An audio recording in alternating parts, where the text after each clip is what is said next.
Karen screamed at my guests, her face twisted with fury, clipboard shaking in her hand. "Get out, you animals!" she barked, voice echoing across the lake.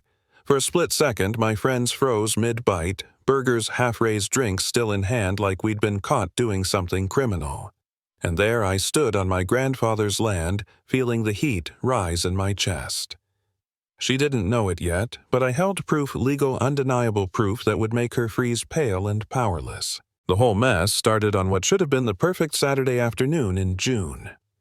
I'm Ethan Cole, 28, software engineer by trade, accidental inheritor of what I consider paradise on Earth. My grandfather's cabin sits on 3 acres of lakefront property in Pine Ridge. He built it with his own hands back in the 60s, and before he passed, he made me promise never to let anyone push me around on my own land. That cabin is more than just a structure, it's a legacy, a promise, a sanctuary. So when I invited my college friends up for our annual reunion barbecue, I thought it'd be laughter, good food, and sunshine reflecting off the lake. And it was right up until Deborah Whitmore rolled in on her bright red ATV like she was invading enemy territory. She was the type of woman who could suck the air out of a room without even stepping inside it. Early 50s hair yanked back into a bun so tight I thought her eyebrows might lift off her face. Navy blazer over hiking boots, clipboard clutched like a weapon. She parked her ATV right on my lawn and strutted over with the confidence of someone about to evict squatters.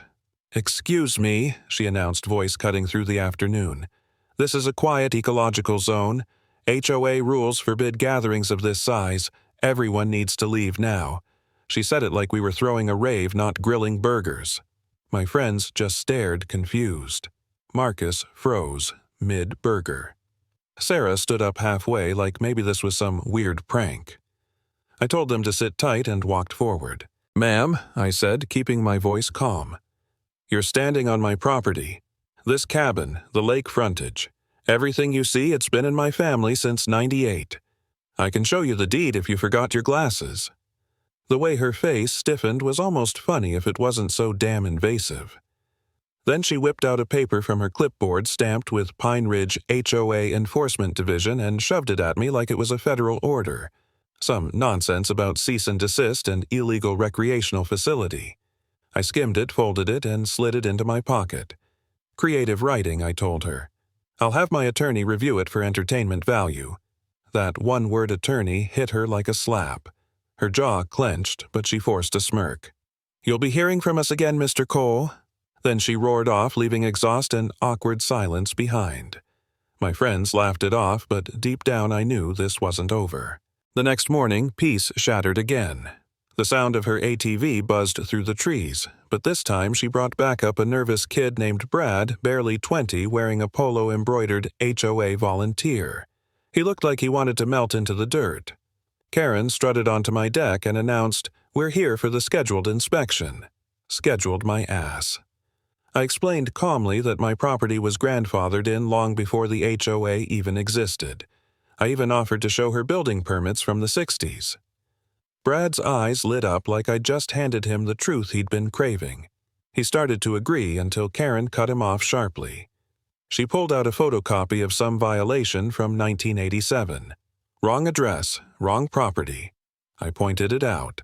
Brad flushed red, realizing he'd been dragged into fraud. Karen fumbled, muttering about safety regulations, then her phone rang. I caught a chilling snippet. "Phase 2 starts tomorrow." That was the moment I realized this wasn't some nosy neighbor overstepping, this was a campaign. Planned, organized, and I wasn't her only target. By Monday, it escalated. I was back in the city working when I got the call. "Mr. Cole, this is Officer Martinez from Pine Ridge Sheriff's Department. We need to discuss a trespassing complaint." My stomach dropped. When I arrived, 2 officers were waiting, folder in hand. Inside, photographs of my friends arriving at my cabin, time-stamped shot from angles that made it clear Karen had been stalking us. Statements accusing me of running an illegal campground. She'd turned my weekend barbecues into some twisted crime scene dossier. I tried to stay calm, but the truth is I felt rattled, exposed. For a moment I questioned myself. Did I miss something? Could she actually force me off this land? I almost considered walking away from the fight. Maybe she was right. Maybe it wasn't worth the stress. But then the officer flipped the county map around and showed me the truth. The entire lakefront was privately owned, passed down from my grandfather. Not only was I in the right, I had more control than I realized. That was the turning point. I wasn't the one in danger, she was. And then my best friend Jake called. Newly divorced, he'd scraped enough together to buy a rundown cabin a couple hundred yards down the lake. A fresh start for him and his 9-year-old daughter. His voice on the phone was shaky. "Ethan, man, I think I'm screwed." She came after me too. When I got there, he was buried under stacks of papers, official-looking eviction notices claiming his lot was illegally subdivided. 14 days to vacate.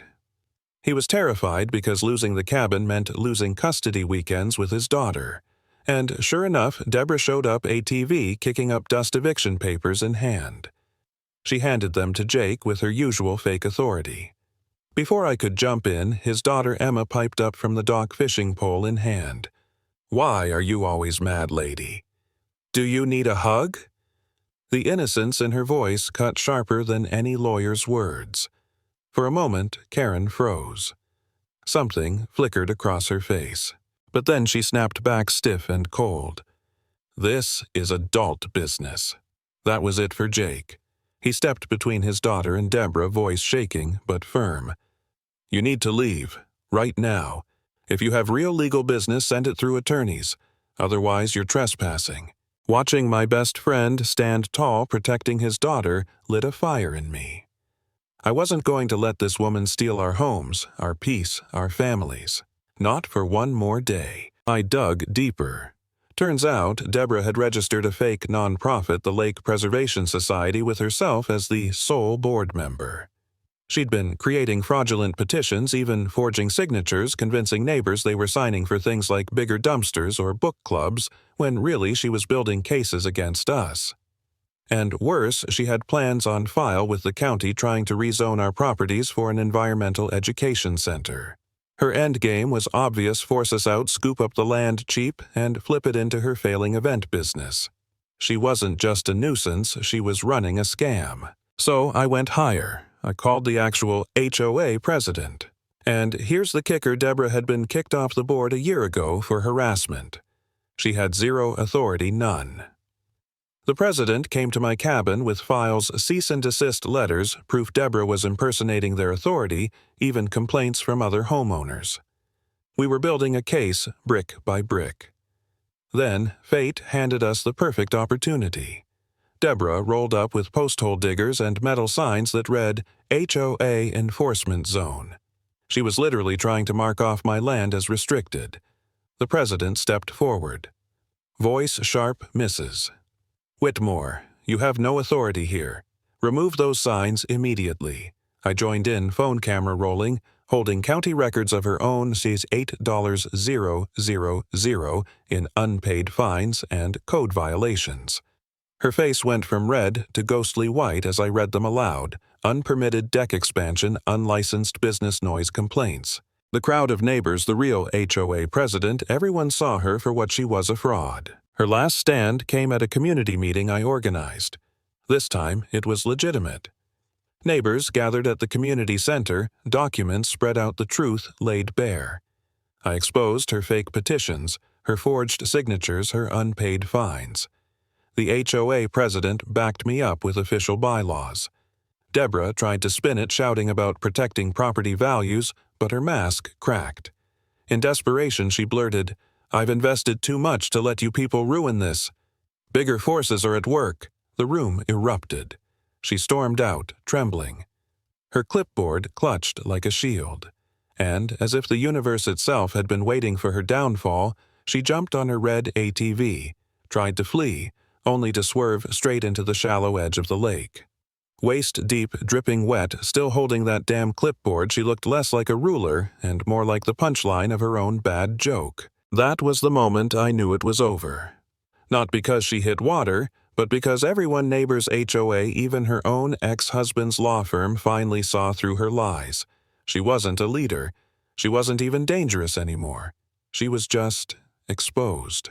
Never let anyone bully you off what's rightfully yours, because truth and persistence will always outlast fake authority.